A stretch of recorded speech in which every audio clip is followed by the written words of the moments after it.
Hello, IGN. My name is Jose Otero, and I am here with Brian Altano, one of my favorite people. You're early. We're still at Konami Computer Entertainment, but you are right in that this is Castlevania Circle of the Moon, and that's what the opening sounds like. I think this is probably one of the first games that legitimately kind of freaked me out a little when you started up, because the screen was so tiny and so dark, and it was horrifying. There was bats everywhere. So for context, this was a Game Boy Advance launch game back in 2001.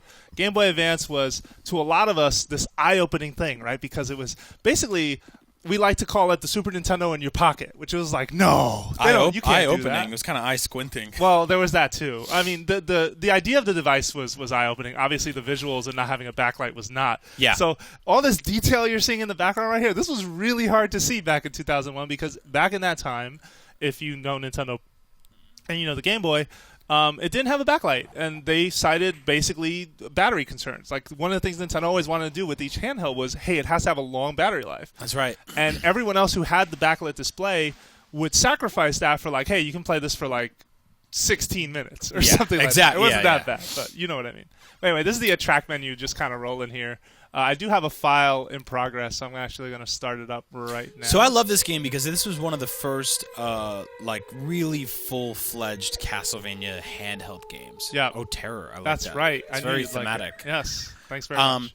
And it was a good time to be a gamer because, you know, the GBA launched. It had a bunch of really cool games. Like Jose said, it was sort of the first time we got to play something with any significant power from Nintendo as a handheld. Now, we had the Game Boy and the Game Boy Color before that, but it was really like gray monochrome. Yeah, a couple of 56 colors or something, not a whole lot. And we did get some great games out of that era, but this was when things all of a sudden was just, we're like, wow, you know, you can make really awesome sprite artwork again. Yeah, and this is when, right after, this is almost on the heels of when Castlevania reinvented itself in a way that no one knew was going to be as successful as it ended up, which was Castlevania Symphony of the Night, which was a PlayStation game that was absolutely amazing. It had all of these elements of Metroid, but also had, you know, the sort of the whip and tight platforming of the Castlevania series.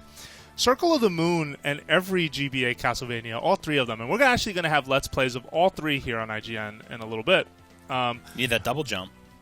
You do. This was part of Castlevania here, where you go, I can't reach this. No, but all three of these games were essentially Konami trying to put lightning in the bottle again and basically figure out and repackage Symphony of the Night in another cool way. Yeah, and you know, they were putting that lightning in a slightly tinier bottle, but I think it still really worked. And this was, in terms of the games the GBA launched with, you know, we had Konami Crazy Racers, we had Choo Choo Rocket, we had Super Mario Advance, which was basically Super Mario Brothers 2, right? But this one with voices, so Toad would like scream every couple seconds. I mean, a lot of those games were fun and they were interesting. There's also F-Zero, but in terms of like how deep and engrossing and robust you can make a game for launch, this was the one that was like, you know, way more involved, way more things to unlock and unpack. It's just a way longer game. It's a meatier product in general. Yep. And the cool thing about this game is, like, it's got that classic sort of Metroidvania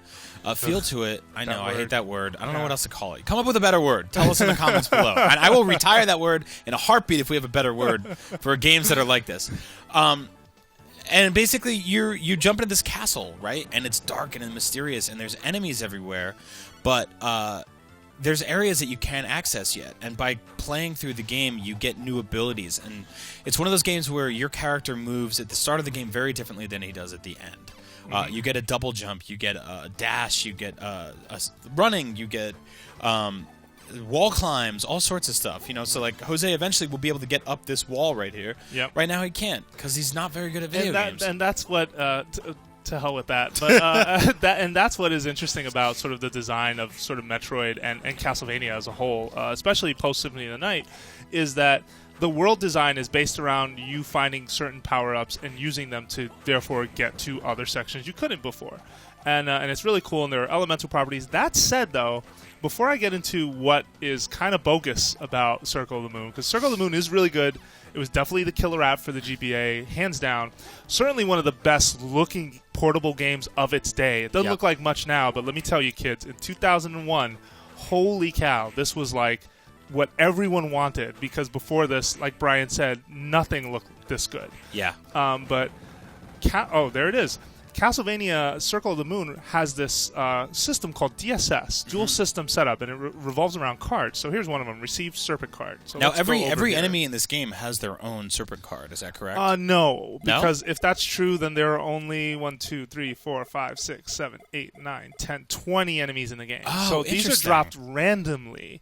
And this is what is sort of the problem with the system, where you're relying on random drops to get power-ups, and in the other games, it became, hey, every enemy will drop something. Yes, that's what happened by Aria of Sorrow. But in this game, it was very much driven by, oh no, it's just a random drop. And they are attributes that will activate if you use your magic beater. So if you look at the blue bar on the screen, that's magic. I'm going to tap a button to activate. So right now, I have the dual system set up, It's set up with 2 cards right now. So we have the card up top is Mercury. And the one below, I set it to Serpent. Before it was Salamander. So Salamander will set up a Fire Whip to attack enemies. Now, with Serpent, I have an Ice Whip. And so they have like these different elemental properties, and it's cool. It's all like, hey, here's a fun way to sort of mess with this formula that we set up that was so good in Symphony of the Night. However, the whole random element, not a huge fan of that. Because it does become very grindy as a result. It definitely does add a grind. I remember specifically playing this game, and it was good that it was on a handheld, but I was watching TV for a whole afternoon one day, and I just kept walking in and out of an area and fighting enemies over and over because I had read somewhere online that was the one that was going to drop a rare card that I needed. So there is that. The cool thing about there's sort of a dual reward to doing that, though, and that's that Castlevania Circle of the Moon does have a level up system.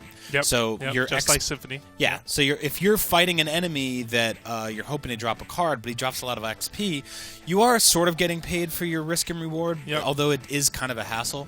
But the more your character levels up, the bigger or the better its attacks and strengths and stuff like that get. And you'll last longer in the battle. So it's cool to sort of see that.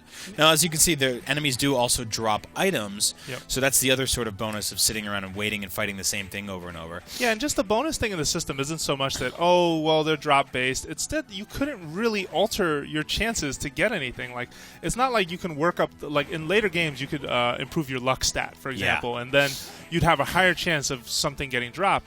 In this game, they had nothing like that. And this game also has, like, this huge castle that you have to get around and explore. Yeah. And this game, I don't find this a negative, but I will say this game is actually really hard. Yeah. Circle of the Moon is no joke in the difficulty department. Like, it is not afraid to kick you in the teeth a little bit in order for you to get a really good game out of it. Absolutely. Yeah. And there are save points all over the castle, which is kind of cool, but I did find myself playing a lot of areas over and over. Secrets. And secrets galore. Yeah. That's one thing. This game will have you just slashing at random walls like a maniac. Yep. We got MP Max. It's got your sub-weapons, so right now you've got your classic Castlevania throwing knife. There's also the axe, the holy water, the cross, stuff like that. Yep. I personally prefer the axe because it's got a good arc to it, but everything works for different enemies. Yeah. Some of the bosses in this game are great because they fill up the entire screen. Yes. On the GBA to see a sprite that large was just really cool. Now, bear in mind, again, like we were saying, the GBA wasn't backlit, and if you don't know what that means, it's basically like if your phone was constantly dark and the only way to see it was to hold it up to a light. Just turn the brightness on your phone off right now. Yeah. And then turn it back on and come watch the video. Yeah, exactly. Yeah. So what we had to do was hook up things like external lights, like a worm light. Woo! And, yeah. Remember that. This ugly, good times. Coiled, squiggly snake. It looked like the top of an old phone cord. Which, again, if you grew up with an iPhone, you have no idea what those look like. This week. You lucky kids. You have no idea. You have no idea how jealous we are it was of all like. of you. We hate you secretly. Yeah. So you'd have to hook up this squiggly, purple, ugly thing to the top of your GBA, which just ruined the design of the thing. Whoa. That it was just like a little street lamp above your Game Boy Advance, and you would have to use that to play this game. And in some ways, it sort of added to the fear of it all because it was a horror game, and it was difficult. But that's sort of unnecessary. I wouldn't go horror game, but I would go horror themed. Absolutely. It's a horror themed game. Yeah, Where do you absolutely. go? You keep disappearing. No, I was getting hit. But so right now, Jose and I are playing this game on the Wii U, which Yep. is really cool. You can just download this now. It's backlit. It's beautiful. Yeah, and it was worked on by M2, who does really good emulation stuff. Yeah. They did the 3D Classics, the Sega 3D Classics, with some that you may Yep. be familiar with on the GBA. They've also done some other emulation projects in the past. I don't know if I want to go that way yet. Yep. Ooh. And look at this map, like, and that's what made sort of this game cool, was just the exploration aspect, and that, you know, and as Brian mentioned, like, the bosses are huge, and they are no joke. Like, you have to make sure you know what you're doing, equip the right. Sometimes you have to really rely on the DSS to save you, because you need to, you know, you need like damage buffs and whatnot to really get you through a fight. Sorry, I'm just looking around for a second. I believe if you go to the... That said, though, I feel like we're really old. Yeah. Can you go to the stats old? menu real quick? Oh, yeah, we're for totally sure. getting old. Yeah, it's happened. 1 second. I gotta run I away think it's from either all start or these guys. select. No, yeah, it's start. It's start. Yeah.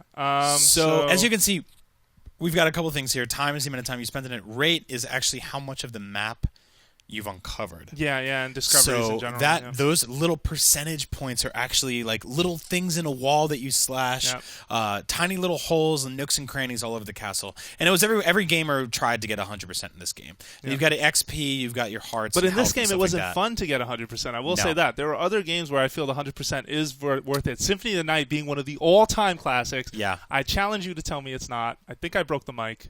Yep. Because I don't hear myself anymore. But regardless, oh, there it goes. That's how I feel about it. Yeah. All right. So, is there anything left to be said about Circle of the Moon? No, just that I wish new games. We could have got to a boss. I kind of wish new games would stop coming out for a couple weeks so I could just replay all of these, because there's something about these games that I think is a really wonderful time. There was 3 of them on the GBA. There was 3 of them on the DS. There was the DS? Dawn of Sorrow, Portrait of Ruin, and Order of Ecclesia. So it was 3. So there was we were getting roughly 1 a year at one point, and it was just like, and it was worth it, and it was good. It was a good era. And then that era went away, and now we get weird Castlevania games. Yep. So yeah, this is Castlevania: Circle of the Moon. Absolutely, you can find it on Wii U Virtual Console right now. I think it's about $8. Yeah. $7.99, I think, in the U.S. Good if deal. you're in other territories, look up your price, because we didn't. And for more Castlevania Let's Plays, including Let's Plays of 2 of my more preferred ones, Harmony of Dissonance and Aria of Sorrow. And by the way, before we go, I did not mention, not a fan of the music in this game. Not that really? Good. Nope, not that good. I think it's pretty Castlevania has had much better tunes than what you'll hear in Circle of the Moon, but I leave that to you folks. You're such a hater. I am. So, for more Castlevania Let's Plays, keep it right here at IGN.